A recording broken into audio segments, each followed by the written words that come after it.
She's with me. I didn't say it loudly. I didn't need to.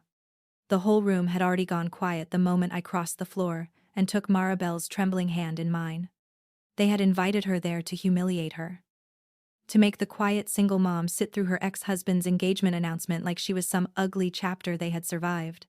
But what none of them knew was that Mara hadn't come empty-handed.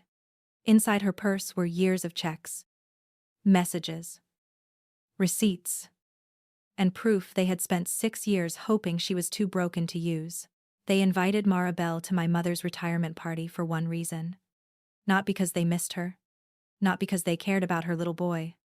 They invited the quiet single mom so they could laugh at her in a room full of people with polished shoes, diamond bracelets, and no memory of how ugly they looked when they felt safe being cruel. I knew what they were doing the moment I saw her standing near the dessert table with a paper gift bag in both hands. Her shoulders were pulled in like she was trying to make herself smaller. My cousin Brett was across the room, grinning beside his new fiancée, while my sister Vanessa whispered something that made half the table turn and look at Mara. So I crossed that room, took Mara's shaking hand, and said, "She's with me. My name is Daniel Mercer." I was 37 years old then, a commercial restoration contractor in Columbus, Ohio, and I knew more about ruined foundations than most men knew about their own families. I rebuilt buildings after fires, floods, and storms. I could tell when damage started behind a wall long before the paint bubbled. That was the thing about rot. By the time everybody smelled it, someone had been ignoring it for years. Mara was 32, a medical billing clerk at Riverside Women's Clinic, and the mother of a 6-year-old boy named Noah who carried plastic dinosaurs in his coat pockets. She was not loud. She was not dramatic. She did not know how to perform pain for an audience, which made people like my family mistake her silence for weakness. They had done the same thing to me once. And that was why I recognized the setup before the first cruel toast even landed. The party was at the Alder Room, a private event space downtown with exposed brick walls, gold lighting, and windows that looked out over the Scioto River. My mother, Elaine Mercer, had just retired from 35 years as a school superintendent. And everyone had come to celebrate her legacy. That was the word printed on the programs. Legacy. My family loved words like that. They used them like curtains, pulling them closed whenever the truth looked too plain. I had not planned to stay long. I came because my mother asked me twice. And because there are some duties you still perform even after you stop confusing duty with love. I wore a charcoal suit, brought flowers, kissed her cheek, and kept my distance from the long table where my relatives gathered, like a board of directors deciding who deserved mercy. Then I saw Mara walk in alone, carrying a gift wrapped in silver tissue paper. She looked different from the last time I had seen her. Thinner, maybe. Tired in a way sleep did not fix. Her dark hair was pinned neatly at the back of her neck, and she wore a navy dress that had been pressed carefully but not expensively. There was nothing wrong with it. That did not stop Vanessa from looking her up and down like Mara had arrived wearing a confession. Brett saw her too. He was my cousin, 34. Handsome in the lazy way of men who had never been required to become useful. He lifted his glass and smiled like he had personally arranged the universe. Beside him stood Ashley, his new fiancée. Blonde, glossy, and already wearing the Mercer family expression of polite disgust. She looked at Mara's gift bag, then leaned toward Brett and said something that made him laugh without opening his mouth. I should tell you something about Brett before I tell you what happened next. He had been married to Mara for 4 years.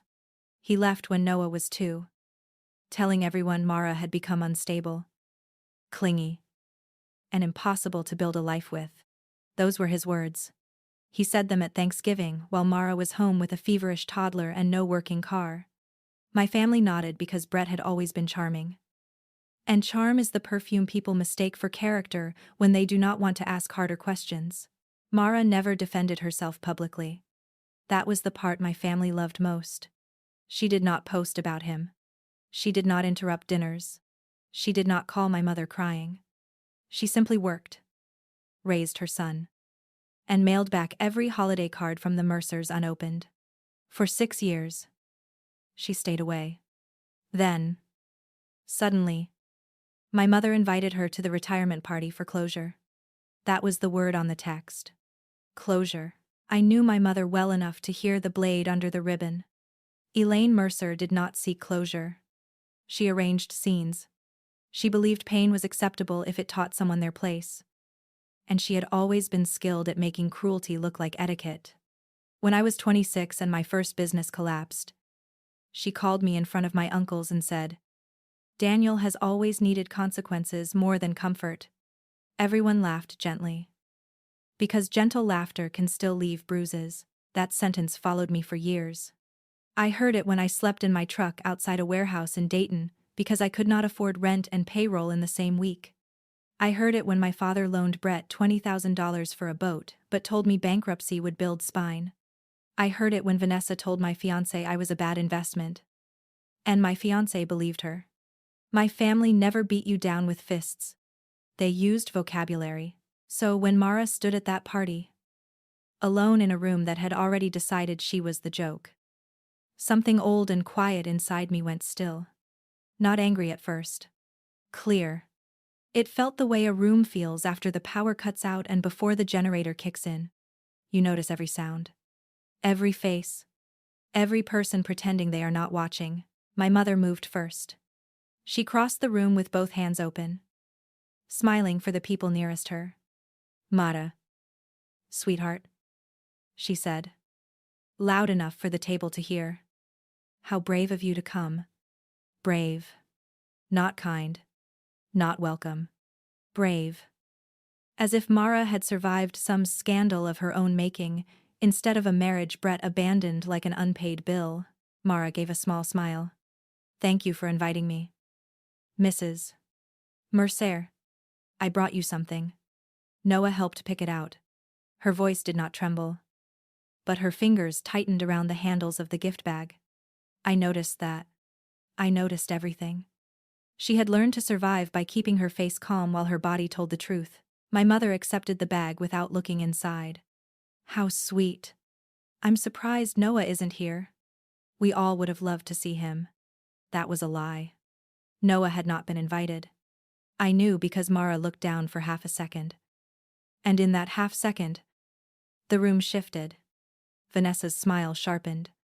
Brett turned away to hide his grin. Ashley touched the diamond bracelet on her wrist. "Bored already? He's with my neighbor tonight," Mara said. "School night. A responsible choice," my mother replied. Then she tilted her head. "You've always been very practical, haven't you?" The words sounded harmless. They were not. In my family, practical meant poor. Responsible meant desperate. Quiet meant guilty. They had a private dictionary. And every definition was designed to keep certain people beneath them. I started walking before I knew what I would say. My shoes hit the polished concrete floor. And 3 relatives glanced up at once. Vanessa saw me coming and narrowed her eyes. Because she knew me better than most. She knew I was calmest right before I did something she could not manage with a smile. Brett's face changed too. Just slightly. His grin thinned. I reached Mara as my mother placed a hand on her arm. "Come, sit near us," she said. "Brett and Ashley have something special to announce later. And I think it would be healing for everyone if you were present." Healing. There it was again. Another curtain word. Mara's throat moved once. She looked toward the door. Then toward the table where every chair had already been claimed except one near the end. Beside the server's station. That was when I took her hand. Not dramatically. Not like a movie.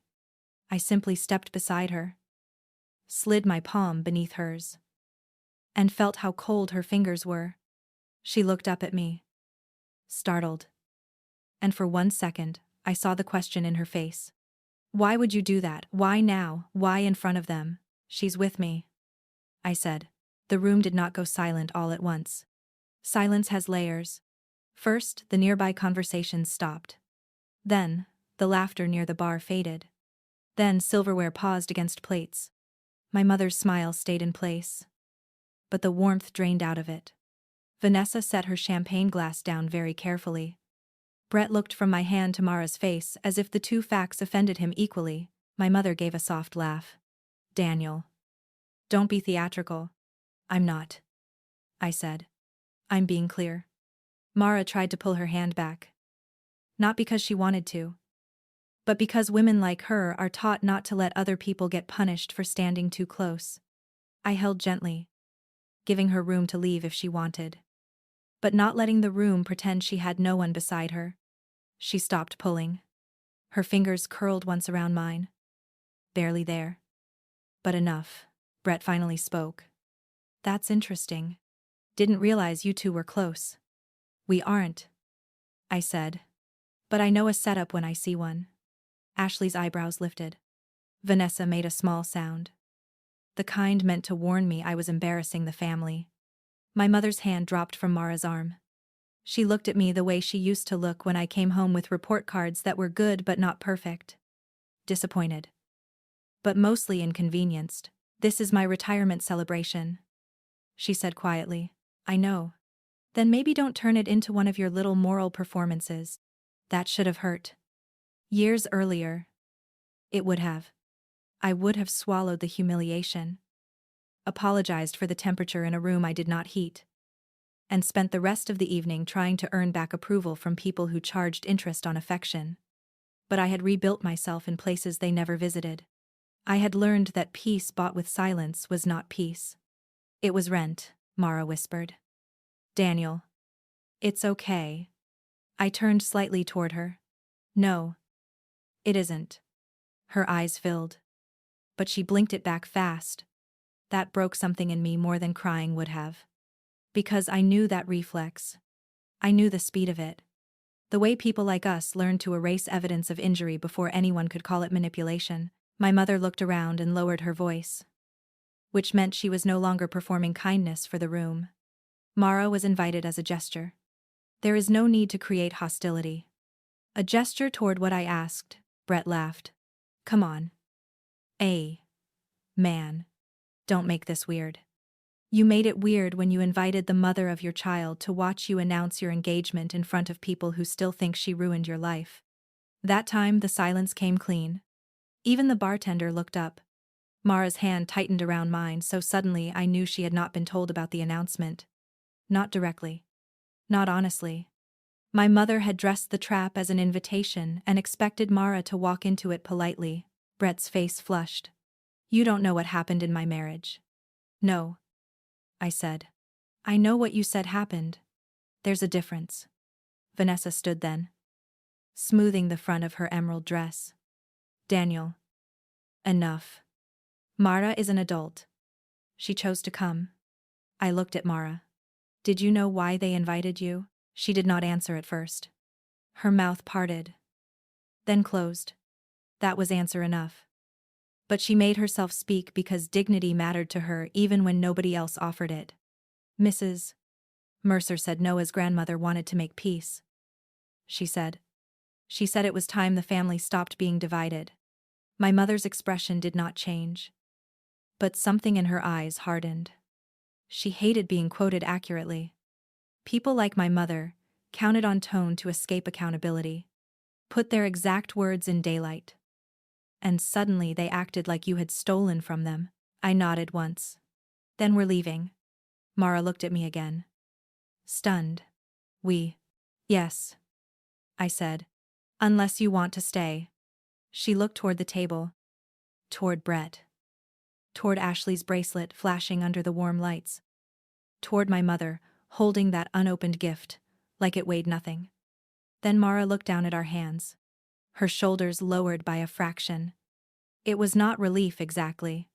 More like a person realizing the door they had been staring at was not locked. Before she could answer, Brett stepped forward. Hold on. You don't get to walk in here and play hero with my ex-wife. I looked at him. Funny.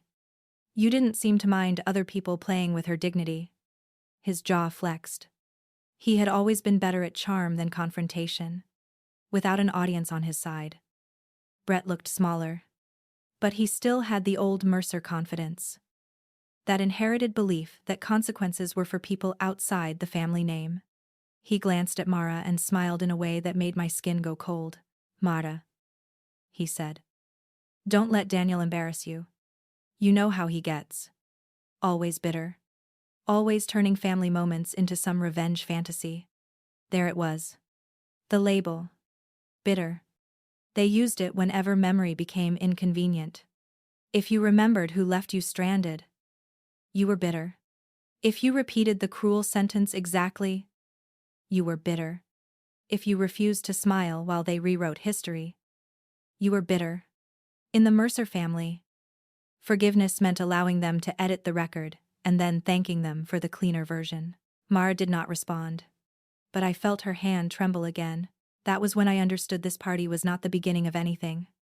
It was the surface of something much older. Brett was too comfortable. My mother was too prepared.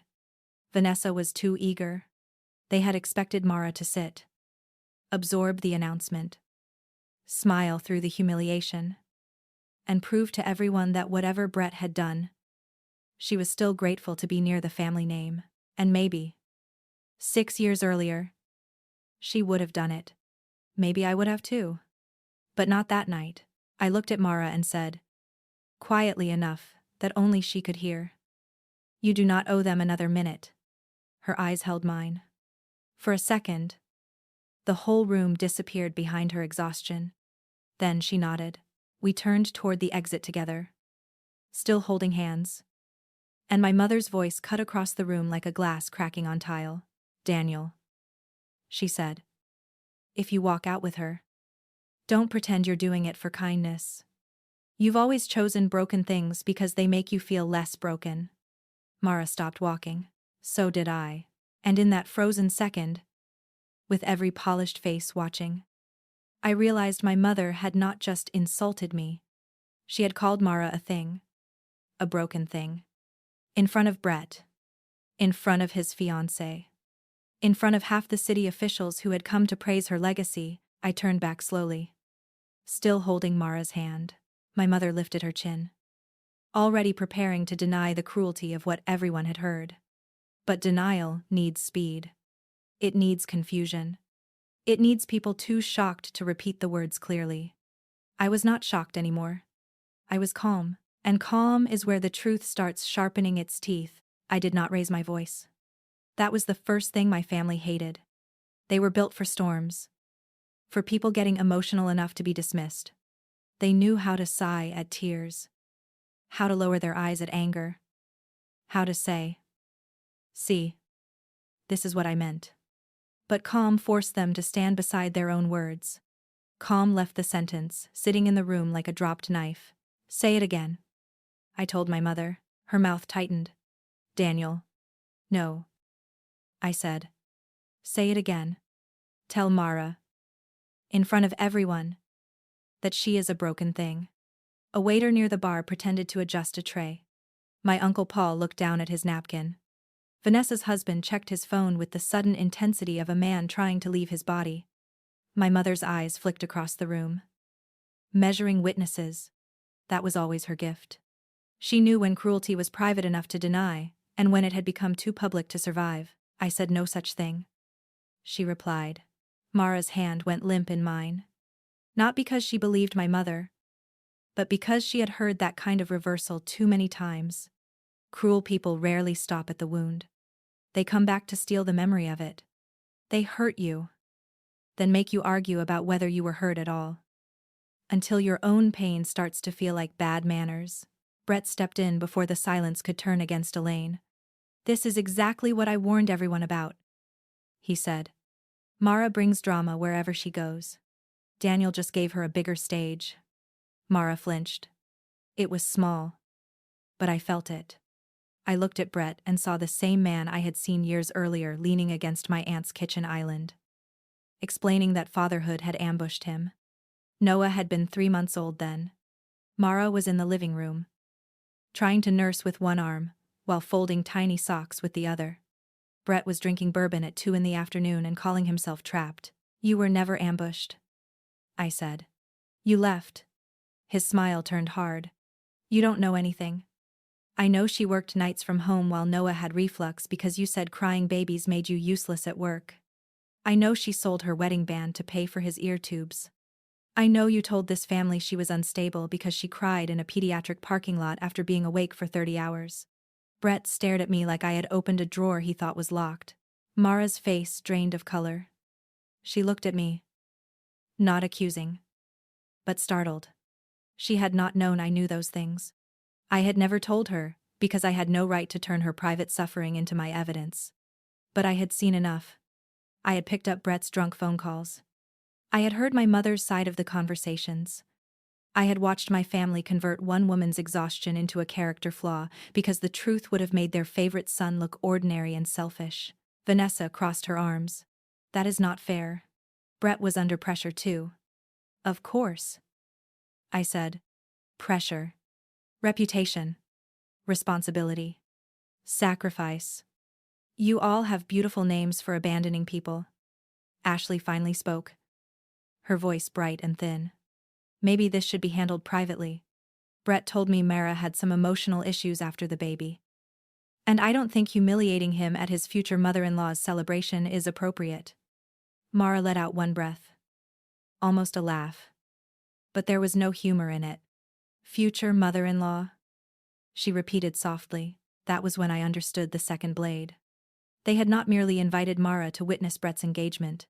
They had placed her inside the family theater as proof that he had survived her. Mara was supposed to be the before picture. Ashley, shining and untouched, was the after.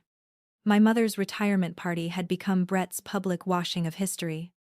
And Mara had been brought in like a stain they planned to point at before declaring the table clean. Brett lifted his glass slightly, pretending to regain control. Fine. Since everybody is so interested in honesty.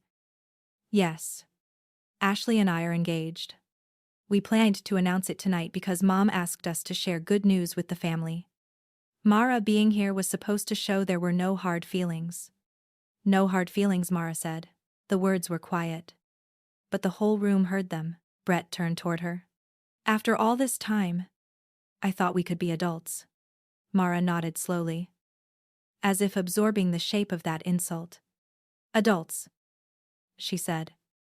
Is that what you called it when your mother asked me not to file for child support because it would embarrass the family?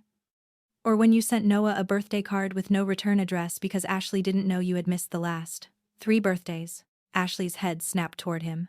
For the first time all night. Brett looked afraid. Not ruined. Not exposed. Just afraid enough to become honest by accident. That was complicated. He said. There were many things he could have said. And almost all of them would have been better. He could have denied it. Though poorly. He could have apologized. Though falsely. But complicated was the word guilty people used when the facts were simple, and they needed fog. Mara heard it too. Her chin lifted a little. Not much. Enough. My mother moved toward her again. No longer smiling. Mara. This is exactly why I thought tonight might help. There has been so much bitterness. You have to understand. Brett was young. He made mistakes. But holding on to resentment does not serve Noah. Mara looked at her. Noah doesn't know you. A murmur passed through the room. My mother's face tightened. That was your choice. No. Mara said. That was mine after you told me not to bring him around unless I could stop asking where his father was. I watched that sentence land. Some people looked shocked. Some looked down. A few looked at Elaine with the discomfort of people realizing they had applauded a woman without knowing what stood behind the curtain. My mother's reputation had always depended on distance. The farther away you stood, the more she looked like a monument. Up close, you saw the cracks. Brett set his glass down too hard. You are not going to do this. Mara's hand slipped from mine then. But not because she was leaving me. She stepped forward on her own. There was fear in her face. Yes. But underneath it was something I had not seen before. A woman reaching the end of a hallway she had been forced to walk for years. Finally finding a door.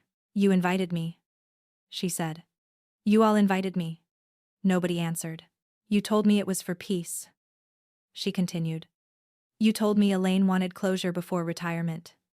You told me the family was ready to stop pretending Noah and I were a dirty chapter. So I came. I bought a gift with my son's allowance money because he said grandmothers like birds. And the frame has a little cardinal on it. My mother looked at the unopened bag in her hand as if it had become dangerous. Mara swallowed. Noah picked it because he asked if she liked red birds. And I didn't know.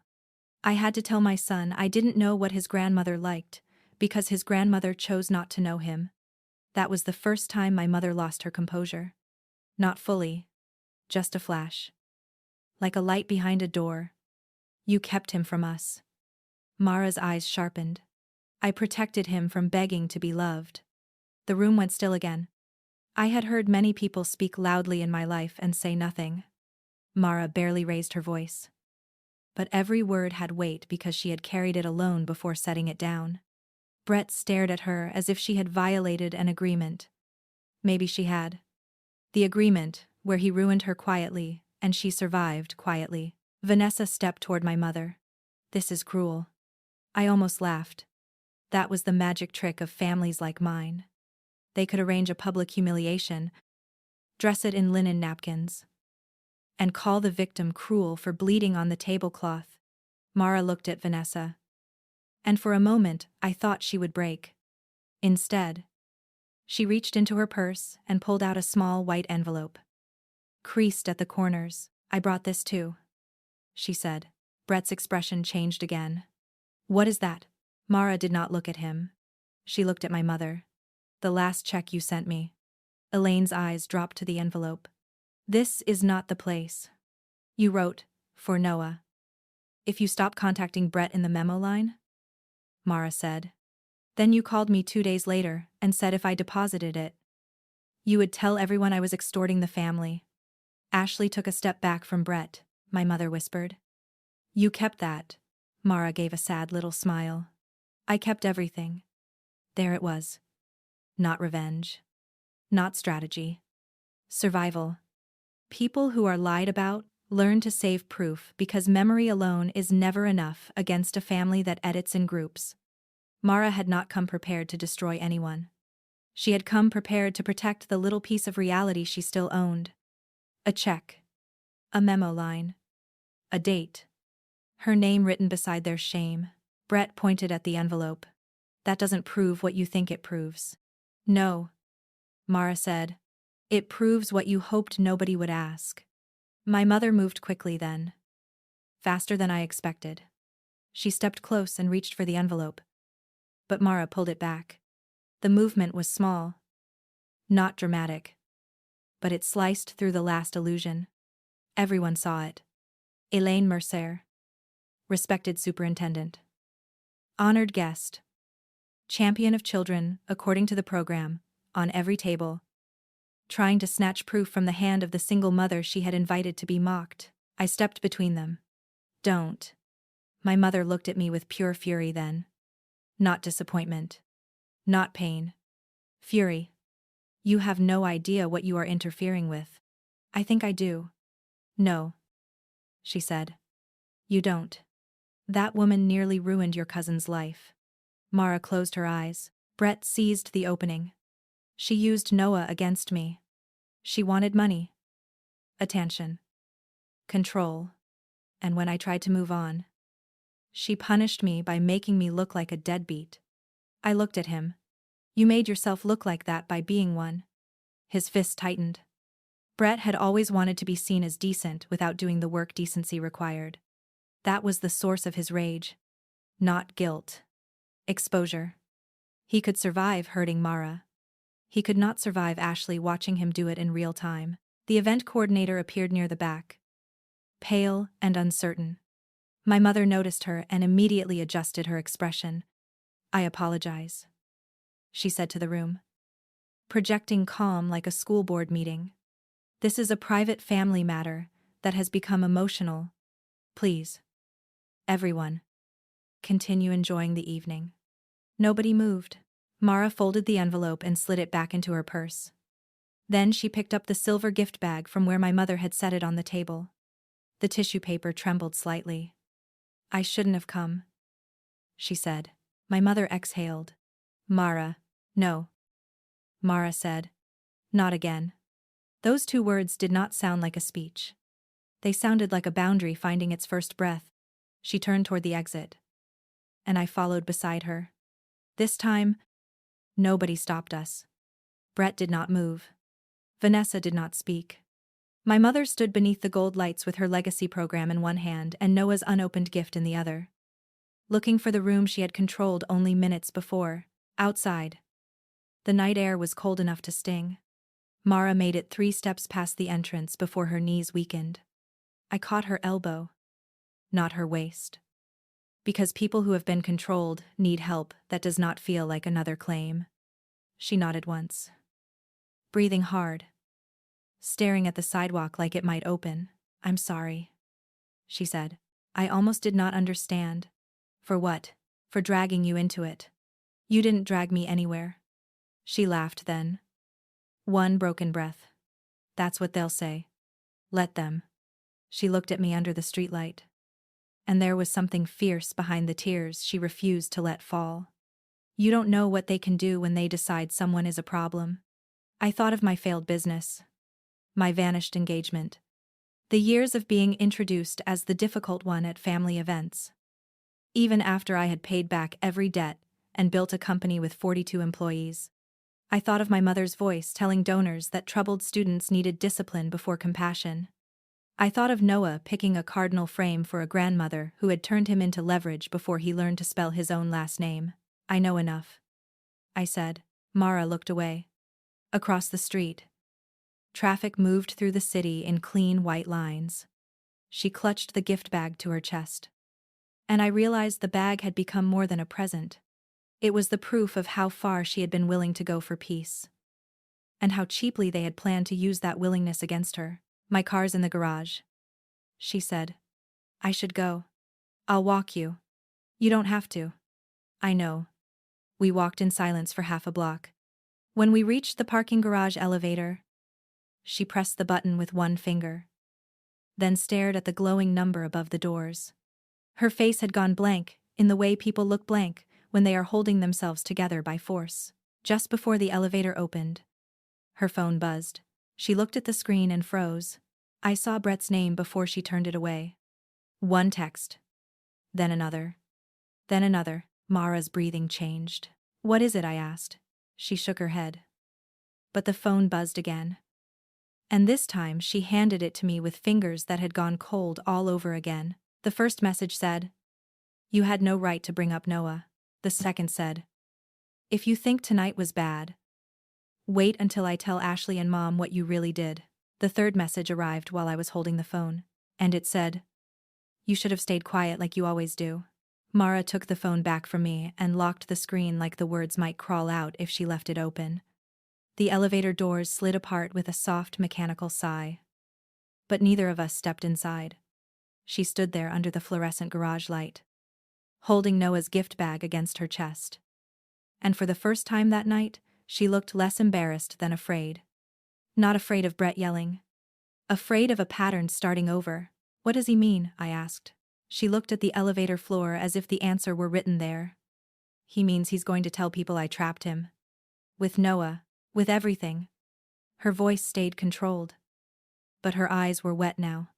He told Ashley I lied about being on birth control. He told his mother I got pregnant to keep him. He told your whole family I used the baby to squeeze money out of him. And when I stopped asking for help, they said that proved I'd been lying. The elevator waited with its doors open. No one got in. No one got out. After a moment, it closed between us and the empty shaft. Mara did not move. I could see her fighting the old instinct to explain everything quickly. To make herself understandable before someone decided she was guilty by exhaustion. I knew that instinct. It made decent people sound desperate, and dishonest people sound calm. Did you? I asked. Her face changed. I heard flashing so fast. I regretted the question before she answered. No. I didn't mean it like that. I know, she said. But they did. She told me in the parking garage because maybe that was easier than telling me across a table. Brett had wanted children when they were dating. He talked about backyard birthdays, matching Christmas pajamas, teaching a son to throw a baseball. After Noah was born with colic, milk allergies, and medical bills, their insurance kept denying. Brett changed the story. Suddenly, Mara had pushed too hard. Suddenly, fatherhood had been her dream. Not his. Then came the money. Brett's paycheck went into a separate account until things calmed down. He missed pediatric appointments because he had client dinners. He called Mara dramatic when she tracked every receipt. When Noah needed ear tubes, Mara paid the deposit with money from a small emergency fund her grandmother had left her. Brett later told everyone she had emptied their savings without asking. The savings had held $900. The surgery cost more than $3,000. Why didn't you show them proof? I asked. She gave me a tired look. Daniel. I did. Your mother said receipts don't show tone. Vanessa said paper doesn't prove what happened inside a marriage. Brett said I was building a case because I wanted to destroy him. She looked down at the gift bag. After a while, proof stops feeling like protection. It starts feeling like another room where people can laugh at you. That sentence stayed with me. I had spent half my life believing evidence could save a person if it was clean enough, organized enough, dated enough. But families do not always work like courts. Sometimes the people demanding proof have already chosen a verdict. They only want your documents so they can decide which corner to tear first. Her phone buzzed again. This time it was not Brett. It was my mother. Mara did not open it. She just handed me the phone. And I read the preview on the locked screen. Mara. Tonight became very unfortunate. For Noah's sake. I suggest we meet privately before more damage is done. There it was. For Noah's sake. The most polished knife in the drawer. Do you want to meet her? I asked. No. The answer came so quickly that it surprised both of us. She looked at me as if she had expected me to challenge it. To ask whether she was sure. To remind her that family was complicated. I did none of those things. I simply nodded. Something in her face loosened. Not into relief, exactly, but into disbelief. People who are constantly pressured often do not recognize respect at first. It looks too quiet. Then don't. I said. She shook her head. It's not that simple. It can be. No. She said. And this time there was steel under the whisper. Because Brett only remembers Noah when he needs a weapon. He hasn't asked for a weekend in 11 months. He hasn't paid the dental bill he promised to split. But if Ashley starts questioning him, he'll suddenly want custody. Not because he wants Noah. Because he wants everyone to think he does. That was the part that made my stomach turn. Not the cruelty. The strategy. Brett did not need to love his son to use him. He only needed a room willing to applaud the shape of fatherhood without checking the weight of it. Mara knew that. She had been living under that shadow for years. Do you have records? I asked. She laughed once. Humorless. I have too many. Good. She looked at me carefully. Why does that sound like you have a plan? Because I'm done letting my family turn private damage into public theater and then complain when someone turns the lights on. We took the elevator down to the 4th level and found her car. A silver Honda with a dinosaur sticker in the back window. She unlocked it. Placed the cardinal frame on the passenger seat. Then stood with one hand on the door. She did not get in. The garage smelled like oil, concrete dust, and rain coming through the open sides. Somewhere below us, a horn echoed. I don't want revenge, she said. I'm not talking about revenge. Then what? Records, I said. Boundaries. Witnesses. The truth in the right order. She looked at me for a long moment. That sounds like revenge with better shoes. I almost smiled. Maybe, but the difference is motive. Revenge tries to make them hurt. Boundaries make it impossible for them to keep hurting you. She looked away first. But not before I saw something shift. Mara had spent years treating peace like it meant staying silent enough for Brett to forget she existed. Now she was beginning to understand silence had never protected her. It had only made her easier to misquote. I followed her to her apartment because Brett had sent 3 more messages by then. Each one uglier but smarter than the last. He did not threaten directly. He knew better. He wrote like a man creating exhibits for himself. I'm worried about your behavior. You seemed unstable tonight. I hope Daniel understands what he's getting himself into. Don't force me to protect my future family from your accusations. Mara lived in a 2-bedroom apartment over a dental office in Grandview. Clean, warm, and full of Noah. There were crayon drawings on the fridge, dinosaur books stacked by the couch, tiny rain boots near the door. Nothing looked broken. Nothing looked dramatic. It was the kind of home people build when no one is coming to rescue them and a child still deserves pancakes on Saturday. She made coffee she did not drink. I sat at the kitchen table while she pulled a plastic file box from the hall closet. It was gray, ordinary, and labeled with blue painter's tape. Noah, important. Her handwriting was neat. The box clicked when she opened it. And inside were folders arranged by year. Medical, school, receipts, Brett, Elaine, legal consults. You said you didn't want revenge. I said, I don't. She sat across from me. I wanted not to be crazy. There are sentences that tell you a whole life. That was one of them. Mara had not kept the records because she planned a public takedown. She kept them because being lied about long enough makes you start preserving proof of your own reality. The documents were not weapons at first. They were anchors. She pulled the Brett folder first. There were printed text messages with dates in the margins. Screenshots backed up to a thumb drive. Missed visitation calendars. Receipts for daycare. Medical bills with her payment confirmations. Birthday invitations returned unopened. And one letter from a family law attorney she never hired because the retainer alone had been almost a month's rent. Then she pulled the Elaine folder. That one was thinner. But colder. A printed email from my mother asking Mara to avoid legal escalation for the sake of Noah's future relationship with the family. A note from a florist canceling delivery of Noah's 3rd birthday arrangement after the card had already been written. 2 checks with memo lines that made my jaw tighten. One said, support if discretion continues. Another said, Noah expenses no court. Did you deposit these? I asked. No. She pointed to the second one. That one came after Brett got promoted. He told everyone he was helping us. Elaine told me if I cashed it, they'd say I accepted a private arrangement and had no reason to complain. You talked to an attorney for one consultation. She touched the folder but did not open it. He told me I had a strong case for child support. Maybe back support.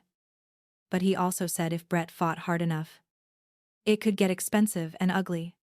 Noah was 4. He had just started sleeping through the night. I chose quiet. That was the tragedy of it. People call women weak for choosing survival over war. Then call them bitter when the war eventually finds them anyway. Mara had made the decision any exhausted mother might make. She protected the daily peace of her child. Brett and Elaine had mistaken that peace for permission. I looked at the documents and felt my contractor's brain take over. Damage assessment. Timeline. Cause. Pattern. You do not repair a building by staring at the hole in the roof. You trace watermarks. Test the beams. Photograph every crack. Prove where the leak began. And send the report to people who cannot afford to pretend it is only rain. Do you still have the texts from tonight? I asked. In my phone. Back them up. She blinked. Now. Mara hesitated. Then nodded. She connected her phone to her old laptop at the kitchen counter. The screen had a crack in the corner and a sticker Noah had half peeled off. She moved carefully, exporting messages into a dated folder, then saving them to the same thumb drive. I watched her hands. They were steadier than they had been at the party. While the files transferred, my phone started ringing. Vanessa. I let it ring out. Then my mother. I let that ring too. Then a text from my Uncle Paul. You need to fix what you did tonight. Your mother is humiliated. I stared at the message and felt no guilt at all. That was new. Or maybe not new. Maybe guilt had been the leash. And after enough years of being pulled around by it, some part of me had finally chewed through the leather. Mara saw the screen. I'm sorry. Stop apologizing for their behavior. She gave me a look that was almost a smile. That easy. Huh. No, I said. But it's accurate. The laptop chimed. Export complete. Mara unplugged the phone. Then opened a folder titled Retirement Party. Inside, she saved Brett's messages, Elaine's text, and a photo of the invitation my mother had sent her. The invitation was worse when read slowly. We'd love to have you there as we close old chapters and celebrate a new beginning for the family. Mara had thought old chapters meant healing. Now the phrase looked like evidence of intent. Then Ashley called. Not Mara. Me. I looked at the screen. Surprised enough to answer, her voice came through tight and controlled. Daniel. I need to ask you something. And I need you not to protect Brett because he's family. I'm listening. There was a pause. In the background, I heard a car door chime. Did Brett really miss Noah's birthdays? I looked at Mara. She had gone completely still. Yes, I said. How many? I did not answer immediately because I understood the weight of the question. Ashley was not asking for gossip. She was standing at the edge of the story she had been sold, deciding whether to step into the truth. I put the phone on speaker with Mara's permission. She nodded once. Pale but steady, Mara said. 3 in person. 2 with no call. 1 card late. Ashley was quiet so long I thought she had hung up. Then she said, He told me you wouldn't let him see Noah. Mara closed her eyes. I have every text where I offered dates. Another silence. Then Ashley exhaled shakily. Elaine told me you had a history of lying.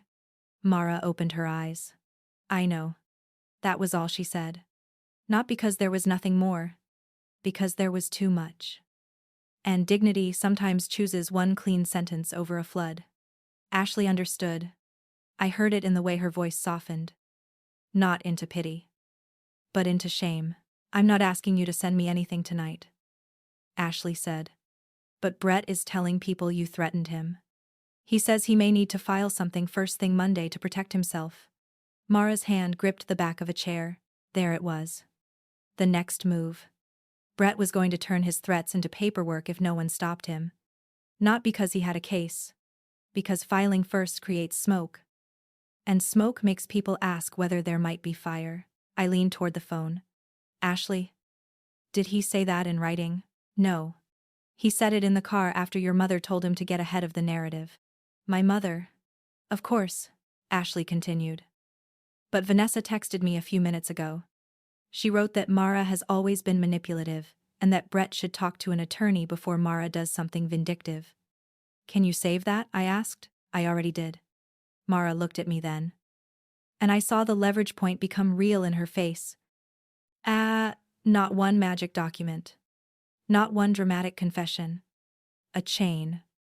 Brett's messages. Elaine's checks. Vanessa's text.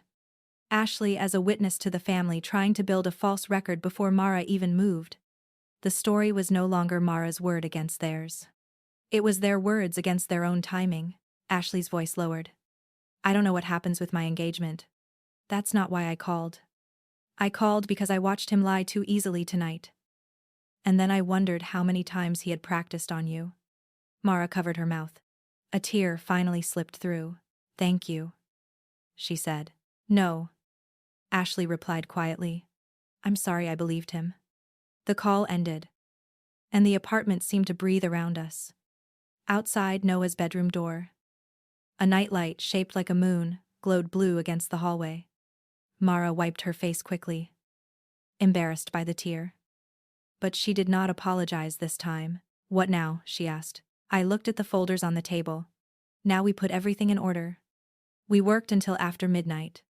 Not like conspirators. Like people cleaning a wound properly for the first time.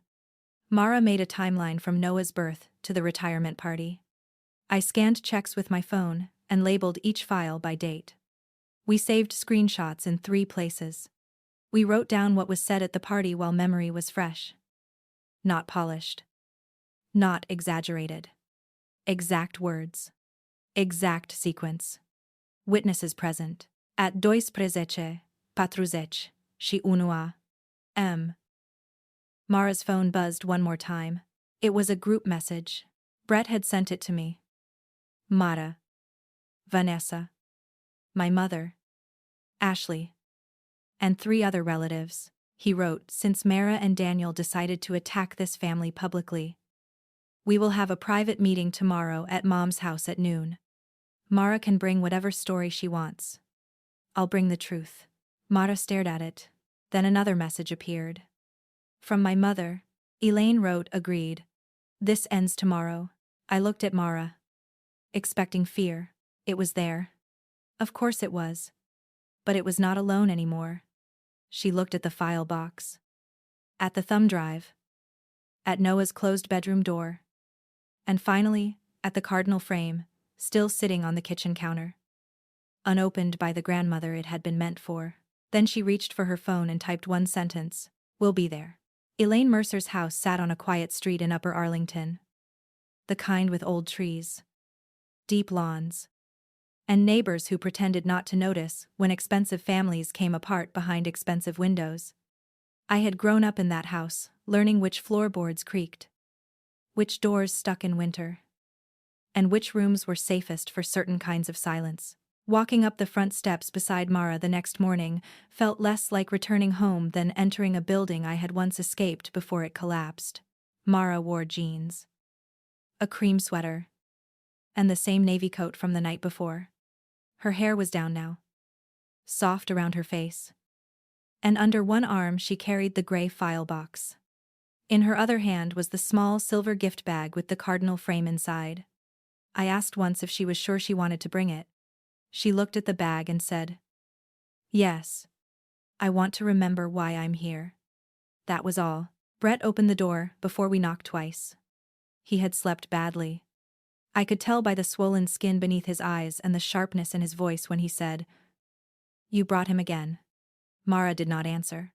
She stepped inside without asking permission. And I followed. Brett looked at me like I was trespassing in a family story he had already written without me.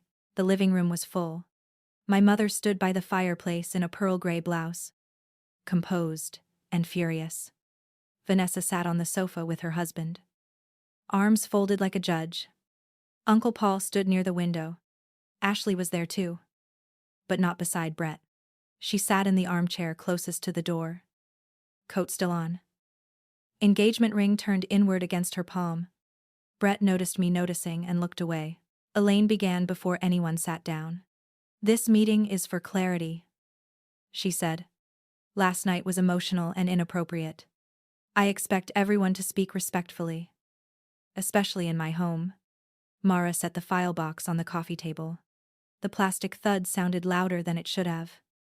Respectfully is fine, she said. Brett gave a short laugh. You brought props. No, Mara said. I brought dates. That was the first crack. Not in Brett's face. But in the rhythm he had expected. He wanted tears. He wanted accusations. He wanted Mara shaking badly enough that everyone could call her unstable and go home relieved. Instead, she opened the file box and removed one folder. Then placed it on the table without drama. The tab read, Noah Visitation Offers. My mother glanced at it as if looking too directly might be dangerous. Mara. Nobody is denying there have been difficulties. But a child needs peace. Not paperwork. A child also needs consistency. Mara said. And food. And insurance. And adults who do not remember him only when their reputation is threatened. Vanessa leaned forward. That is unfair. Mara looked at her. Then you'll be glad I brought the fair version. She opened the folder. Not everything. Just enough. Printed calendars. Highlighted text messages. Email confirmations from pediatric appointments. Daycare payment receipts. And screenshots where Mara had offered Brett weekends. Holidays. School events. And doctor visits. Some messages showed no response. Some showed Brett canceling. Some showed him asking to circle back after things settled down. As if fatherhood were a meeting he kept rescheduling, Brett crossed his arms. Screenshots can be edited. Ashley looked at him then. One clean look. Are they edited? His mouth opened. Then closed. That was enough for everyone in the room except the people most invested in not understanding it. Mara did not look triumphant. She looked tired. I printed the export logs too, she said. And I have the original files on a drive. But this is not a trial. Brett, I'm not here to convince you. I'm here because you said you would bring the truth. And I wanted mine to stop arriving alone. My mother stepped in. Voice calm but tighter now. The issue is not whether Brett has been perfect. The issue is whether you used private family matters to embarrass him at my retirement celebration. Mara reached for another folder. You invited me there under false pretenses. Elaine's eyes narrowed. I invited you in good faith. Mara slid a printed copy of the text across the table. My mother's own message sat in black and white. We'd love to have you there as we close old chapters and celebrate a new beginning for the family. Under it, Mara had printed the timestamp and the messages Elaine sent afterward about meeting privately before more damage is done. No commentary. No insults. Just the sequence. You knew about the engagement announcement. Mara said. You knew I didn't. You told me it was peace. Brett snapped. Because you make everything about yourself. No. Ashley said quietly. She didn't even know. Everyone turned toward her. Brett's face tightened. Ashley. Stay out of this. She looked down at the ring, turned into her palm. I did. That was the problem. My mother's voice sharpened. Ashley. You are upset. This is not your burden. Ashley stood slowly. It became my burden when I realized the man I was going to marry used his child as a character reference without being a father to him.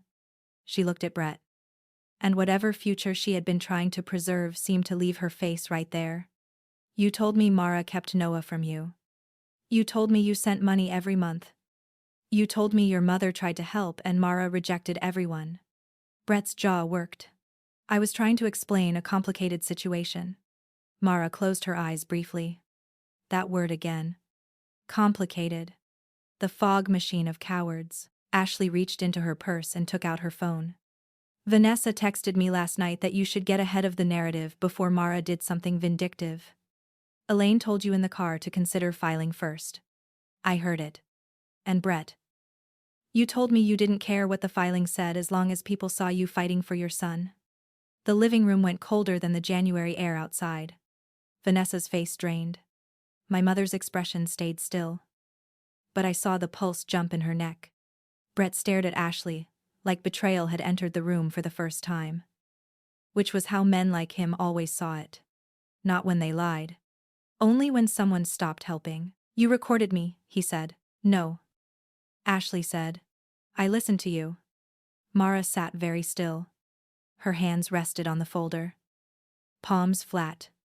Fingers spread like she was steadying the table instead of herself. Then she reached into the file box one last time and removed the Elaine folder. My mother's eyes followed it. She knew what was inside. People always recognized the drawer where they hid the matches. Mara placed 2 copies of checks on the table. Support if discretion continues. Noah expenses no court, my Uncle Paul muttered. Elaine. My mother did not look at him. Those were attempts to help. They were attempts to control. Mara said. And I'm done, letting you control generosity. Brett stood so quickly the coffee table shook. This is insane. She comes in here with a box, and suddenly everyone forgets how she acted when we were married. Mara looked up at him. Her face was pale. But her voice did not bend. Tell them how I acted. He stared. Tell them the part you can prove. She said. Not the words. Not unstable. Bitter. Manipulative. Tell them what I did. Tell them the action. The silence that followed was not empty. It was crowded with every label Brett had used because he had no facts strong enough to stand upright. He looked at my mother for help. For the first time in my life. Elaine Mercer had no clean sentence ready. Mara nodded once. Almost to herself. That's what I thought. Then she gathered the papers back into their folders. Slowly. Carefully. She did not leave them there to be grabbed, twisted, or argued over. She put her reality back in order and closed the box. I'm filing on Monday, she said. Formal child support. A written parenting schedule. Communication through a co-parenting app. No private checks. No side conversations. No family pressure. If Brett wants to be Noah's father, he can do it in writing and in person. If he wants to perform fatherhood for people in this room, he can do that without my child as the prop. My mother's face changed at the word filing. Not because she cared about Noah's stability. Because paperwork had a way of outliving charm. Mara. There is no need to escalate this. Mara stood. You escalated it when you invited me to be humiliated. Elaine's voice softened then. And that almost made me angrier. Think about Noah. Think about what this does to his connection with us. Mara picked up the silver gift bag.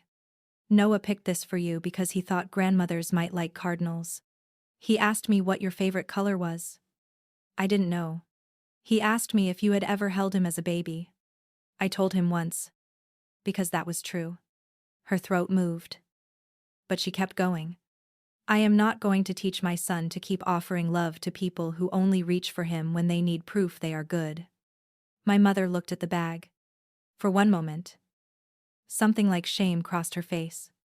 It did not stay. Shame rarely survives long in people who prefer reputation. Are you saying I can't see my grandson? I'm saying you can stop calling him yours when you have treated him like leverage. Brett's voice broke through. Rough now. You can't cut us off. Mara turned to him. Watch me. No one moved.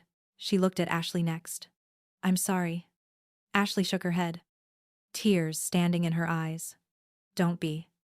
Then Ashley took off the ring. She did not throw it. She did not make a speech. She simply placed it on the coffee table beside the copies of the checks, where the diamond looked suddenly small and cold. Brett stared at it like it had betrayed him too. I need to know who I was about to marry, Ashley said. Today I found out. That was the moment Brett lost the room. Not when Mara showed the documents. Not when Ashley spoke.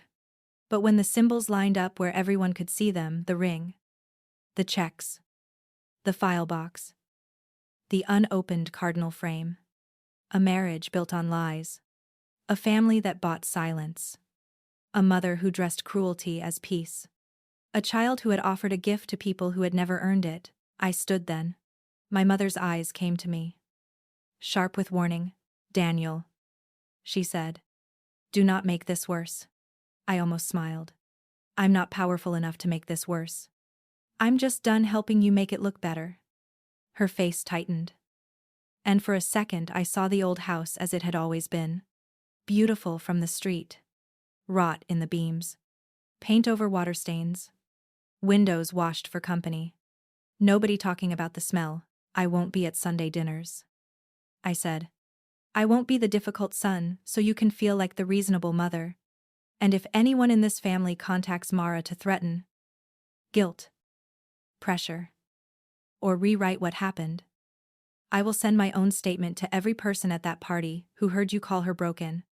My mother whispered. You wouldn't. That was her mistake. Still thinking my boundaries needed her permission. I would, I said. Mara touched my sleeve once. Not to stop me. Just to say enough. She did not want blood. She wanted air. I understood. We walked toward the door together. But this time I did not take her hand first. I waited. At the threshold.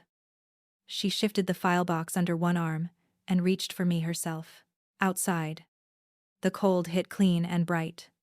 Mara stood on the porch of my childhood home, breathing like someone who had made it through a fire and was only now realizing she still had lungs. Behind us, voices started rising in the living room. Brett. Vanessa. My mother. Their whole system trying to repair itself around the missing silence. Mara looked at the silver gift bag. I don't want to give it to her anymore. Then don't. She nodded. And this time she smiled. Not big. Not healed. Real. Noah likes cardinals, she said. Maybe we'll keep it. On Monday, Mara filed. Not with theatrics. Not with a revenge post. She sat in a legal aid office with her folders, her timelines, her exported messages, and the quiet expression of a woman who had finally stopped begging chaos to become fair on its own. The attorney told her the records were strong. Brett received the notice 3 days later and called her 12 times. She did not answer. Communication moved to the app. The first month was ugly. Boundaries usually are. When people have mistaken access for love. Brett accused her of poisoning Noah. Elaine mailed a handwritten apology that apologized mostly for misunderstandings. Vanessa sent one long message about family healing and then blocked Mara when Mara replied. Healing requires honesty. Ashley ended the engagement quietly and moved out of Brett's condo before spring. But Noah slept better. That was the part nobody at Elaine's house could measure. He stopped asking whether his dad forgot or was busy. Because the schedule became the schedule. And missed visits were recorded instead of explained away. Mara stopped flinching every time her phone buzzed. She bought herself a new winter coat in March because the old one had a broken zipper. And she told me that felt embarrassingly huge. As for me, I did not go back to Sunday dinners. The first few weeks, my mother sent messages through relatives. Then she sent photographs from old family vacations. As if memory were a leash she could still tighten. I looked at them once, felt the familiar ache, and then put the phone down. Some houses are not homes. Some families are just witnesses who refuse to testify truthfully. Mara and I did not become some perfect love story overnight. Real life is kinder than that, because it does not require instant transformation. We became friends first. Coffee after Noah's soccer practice. Grocery runs when her car needed brakes. Long talks on my porch where she learned she could tell a story without defending every breath. And I learned that protecting someone did not mean controlling the ending. Months later, Noah put the cardinal frame on his bookshelf. Inside it, Mara placed a photo from the zoo. The three of us standing by the penguin exhibit. Noah holding a stuffed triceratops and laughing so hard his eyes vanished. He called the bird frame the brave one. Mara asked why. He shrugged and said, because it came home with us. Children understand more than adults want to admit. Sometimes I think about that night at the Alder Room. The moment I saw Mara standing alone under gold lights with a gift bag in her hands and shame that did not belong to her on her face. I think about how close I came to doing what everyone else did. Watching. Disapproving quietly. Telling myself it was not my place. Cruelty survives on that exact hesitation. I did not save Mara. I want that understood. She had already saved herself 100 quiet times before I ever reached for her hand. She saved herself when she kept the receipts. When she raised Noah without poisoning him. When she came to that party, still willing to offer peace. When she opened that file box and made the truth stand in the room without begging anyone to love it. All I did was refuse to let her stand alone for one more public lie.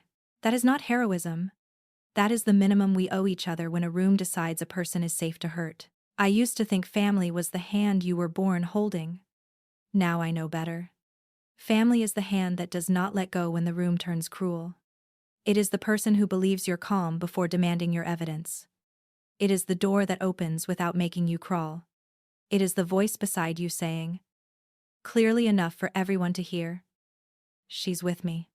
In the end, Mara didn't destroy that family. She simply stopped protecting them from the truth.